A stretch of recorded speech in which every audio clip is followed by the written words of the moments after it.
higher degree of involvement in trying to protect the environment which we operate in. And equally important, to get a rally around it and to bring it down to more nailable and measurable goals in the areas of renewable energy, which every organization faces as a major challenge. And in the area of trying to create an environment and buildings and facilities and work practices of use of water, work practices of use of power, work practices of use of transport, work practices of use of devices which are sensitive to minimizing consumption of energy. And what I would like to advocate is that if more and more organizations concentrate on this, it has a very major snowball effect. But equally important is, I think there's a lot of money to be made in it.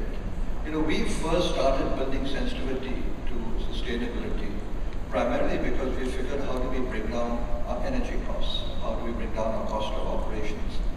And how do we get rally behind it? How do we get initiatives behind it? And it is amazing what you can really achieve in that area.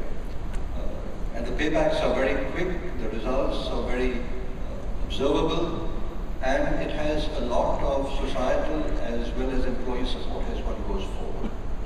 And there is just no end to it in terms of what one can achieve in that area. We've gone through various disciplines of green buildings, etc., etc., etc. We also offer consultancy in that area, systems integration, implementations in that area. But it is something which one would advocate very strongly to people here who operate in that environment and operate in that framework, to give a focus to, because not only is it good for the environment, not only is it good for the country, but there's money to be made on it, which is a language we all understand, morning, evening, and night.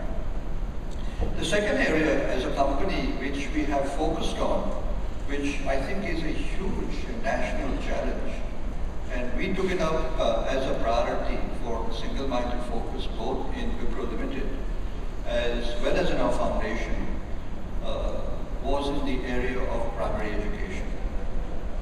We took it up because we just found that the standard of primary education within our country, whether it be in village schools or whether it be in city schools, was much below what requirements of nation building required.